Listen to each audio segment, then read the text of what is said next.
Well, it's been good to meet you, Sam, and very interesting to hear about your business. Look, we are having a small dinner for some of our clients and friends after this. Why don't you join us? That's very kind of you. I'll just check with my associate whether they have other arrangements for us. Well, your associate is most welcome to join us too. Thank you. Excuse me. Walter. This is Sam Eriks from Eriks Imports.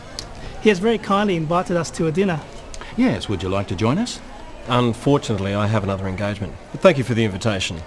Well, perhaps you could join us after that for a drink. Sounds great. I'll be happy to. Where shall we meet? How about the lounge bar here at about 10? I'll see you then. Excuse me. Lynn, Victor's joining us for dinner. Oh, wonderful. I hope you don't mind. Of course not. You're most welcome. Well, shall we make a move? Would you mind if I just say goodbye to a few people? No problem. We'll see you outside in a few minutes. Okay.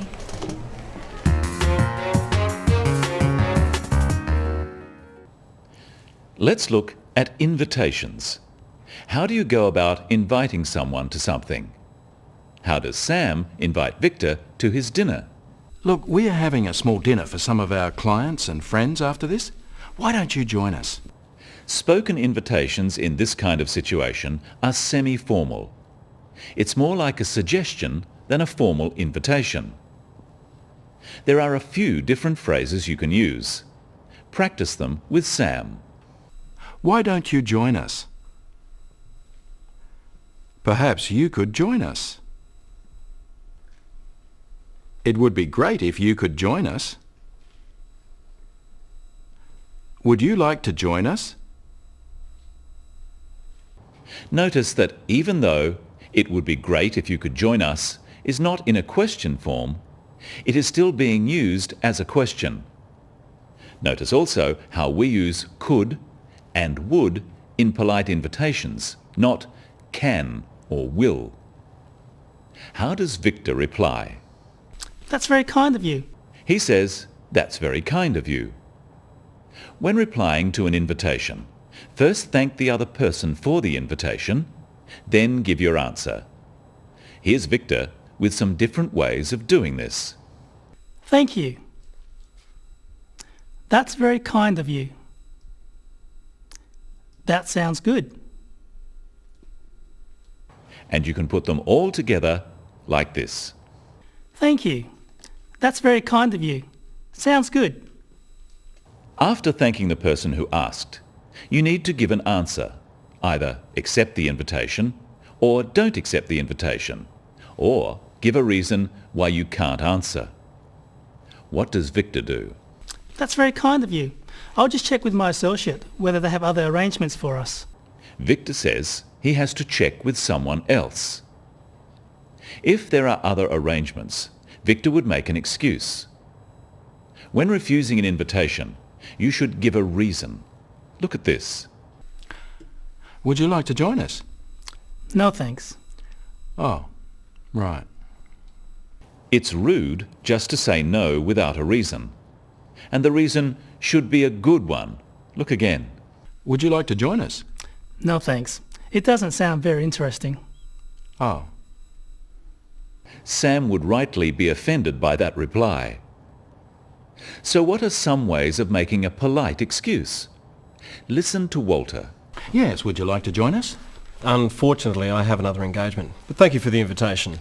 Walter doesn't need to say what his other engagement or appointment is, just that he has already made another commitment.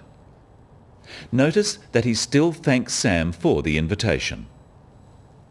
Practice with Walter some other ways of making an excuse. Unfortunately, I have another engagement. I'm afraid I have another commitment. I can't, I'm sorry. Perhaps another time. By saying perhaps another time, Walter is being polite and friendly, rather than just declining the invitation.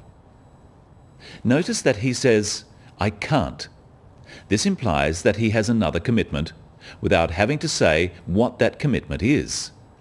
This is acceptable in business. Sam and Walter make another arrangement. Watch how they do this. Well, perhaps you could join us after that for a drink. Sounds great. I'll be happy to. Where shall we meet? How about the lounge bar here at about 10? I'll see you then. Sam says, perhaps you could join us after that for a drink. By saying perhaps, he is leaving the invitation open.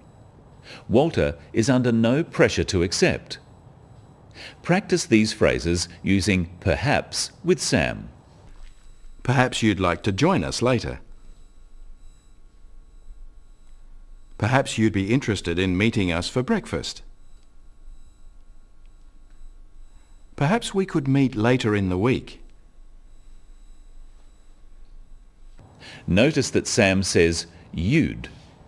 Perhaps you'd like to join us later. You'd is short for you would. Walter accepts and they make the arrangement. Notice the slightly less formal way Walter accepts. Sounds great. I'll be happy to. Where shall we meet? You can use these simple phrases to accept an invitation. Practice them. That sounds great. Sounds good. I'd love to. I'd be happy to. Walter says, where shall we meet? You can use shall or will, but shall we is a common usage in questions simply because it is easier to say than will we. Shall is also used when asking for or making suggestions. Let's look at how Sam makes the arrangement. How about the lounge bar here at about 10? I'll see you then. By asking where shall we meet, Walter is leaving the details of the arrangement up to Sam. Sam gives a place and a time, but because this is an informal meeting, he doesn't make it sound like an appointment. He says, how about the lounge bar? How about invites the other person to say if it is not convenient. And he says, at about 10, as a question. This also leaves room for the other person to suggest a different time. Practice these two phrases with Sam. Listen carefully to Sam's voice and whether he uses a rising or falling tone. How about the lounge bar here? About 10? Walter confirms the arrangement by saying, I'll see you then. This is now a definite commitment and an end to the arrangement. Notice how the stress is on the word then to confirm that the time is definite. Try saying this, I'll see you then. Let's have a look now at the end of the scene. There are some more useful phrases. Lynn, Victor's joining us for dinner. Oh, wonderful. I hope you don't mind. Of course not. You're most welcome. Well, shall we make a move? Would you mind if I just say goodbye to a few people? No problem. We'll see you outside in a few minutes. Okay. Victor says, I hope you don't mind. It's a polite way of asking for someone else's approval. But Lynn can't really say no since Victor is listening. But Lynn politely confirms the arrangement. Practice how she does this. Of course not. You're most welcome. What are the main points we've learned today? When inviting someone informally, make it sound like a suggestion.